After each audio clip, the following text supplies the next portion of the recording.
Health department governor Tripura Shri Kiran Kirti মহাশয়কে, honourable mission director NHM Shri D K Chakma মহাশয়কে, director of health services doctor Supriya Mallik, এই আমাদের cancer হাসপাতাল সংলগ্ন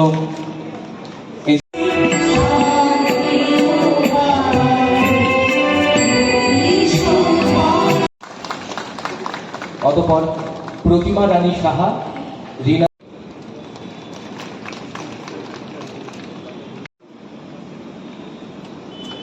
পরপর এগিয়ে আছেন ক্যান্সার যোদ্ধারা। আপনাদের অনুরোধ থাকবে জোরদার করতালি দেওয়ার জন্য। এরপর বিভিন্ন বেসরকারি প্রতিষ্ঠানও ক্যান্সার যোদ্ধাদের পাশে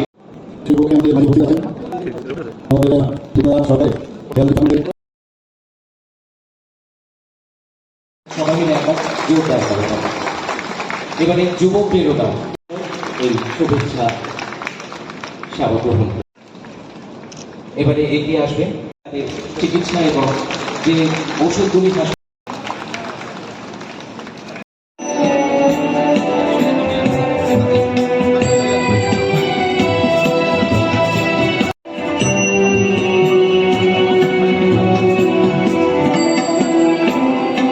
প্রচারণের মধ্য দিয়ে বিশ্ব ক্যান্সার দিবস 2024 উদযাপন শীর্ষক আয়োজনের শুভ আনুষ্ঠানিক সূচনা করছেন মুখ্যমন্ত্রী মহোদয়ের সঙ্গে রয়েছেন।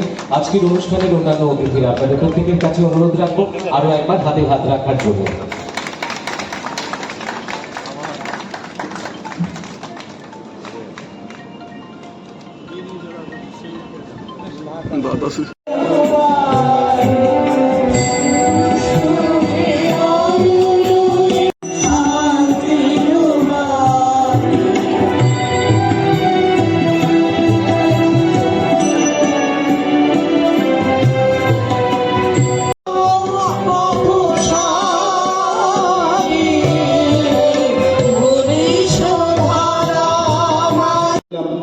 তার যে ফ্রেশ যে টিস্যু আছে, যে লিজনটা আছে, সেই লিজনের আরেকটু 1 সেন্টিমিটার বাইরে গিয়ে সাধারণত এই ধরনের অপারেশন হয়, রেডিওথেরাপি বা রেডিয়েশন দেওয়া হয় বা মানে কেমোথেরাপি দেওয়া হয়। এটা নিয়ে অনেক জায়গায় বলে আগে কেমো দেবে নাকি সার্জারি করবে, তো ডিপেন্ড করে তার স্টেজের উপরে কী স্টেজে আছে, কারণ রিস্ক নিতে চায় না। যখন অপারেশনটা করার আগে হয়তো বা সেটা অন্য জায়গায়, শরীরের অন্য জায়গায় চলে গেছে, তো আগে কেমো দেওয়ার পরে তারপরে আপনার। কিন্তু এই যে এখানে আমাদের একটু আগে যিনি যোদ্ধা একজন উনি বলেছেন যে যারা ক্যান্সারে আক্রান্ত, এখানে গীতে সাহেবও বলেছেন ওনার বাবাও সে ক্যান্সারে, লাং ক্যান্সারে, এই যে সাহস যোগানো, কারণ ক্যান্সার রোগীদের সবচেয়ে বড় উপায় মানে আজকের দিনে এই যে সচেতনতা দিবস আমি বলবো, আজকে ওয়ার্ল্ড ডে আমরা পালন করি, ক্যান্সার তো হবে কিন্তু আমরা যদি সচেতন হই কম করা যায়, সেই জন্যই কিন্তু আজকে আমাদের এই অবজারভেশন, আজকের এই ওয়ার্ল্ড ডে ক্যান্সার অবজারভেশন। তো এতে করে সচেতনতা যত বৃদ্ধি করানো যায়, যারা এফেক্টেড তাদেরকে পরিবারের লোকরাও কিন্তু তাকে সাহায্য করা উচিত, তার মনোবল বাড়ানো উচিত, এবং যারা এফেক্টেড তাদেরও মনোবল বাড়ানো উচিত। না কিচ্ছু না, এখন নানা রকম ট্রিটমেন্ট আছে, সেই ট্রিটমেন্টে সেটা ভালো হবে না, নিশ্চিন্ত থাকে, তো সেটাতে প্রায় অর্ধেকের উপরে ভালো হয়ে যায়।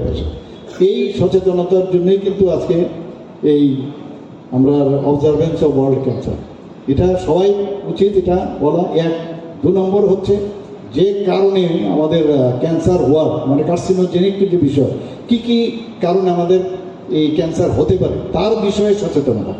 অনেকে আছে, আমি এমনও একটা পেশেন্টকে প্রায় 4 ঘন্টা 5 ঘন্টা অপারেশন করে এখান থেকে আমি পাঠিয়েছি, তার ম্যান্ডিবুলেক্টমি আর তার প্যাক মেজর গ্রাফট করে তারপরে দেওয়া হয়েছে, তার ডিপি ফ্ল্যাপও দেওয়া হয়েছিল।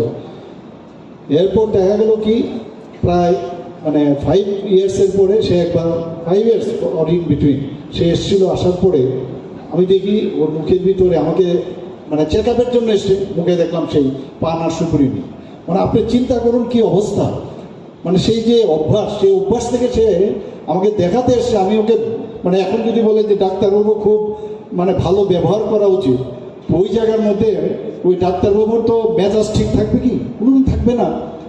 ওকে বলতে হলো, ধমক দিতে হলো যে যেই কারণে তোমার এত বড় ঘটনা হলো, ফ্যামিলির মধ্যে এত বিপর্যয়, আমরা তো পরিশ্রম করলাম, সব করলাম, তারপরে তুমি এখনও সেটা খাচ্ছ, তা আমার সামনেও ফেলে দিল।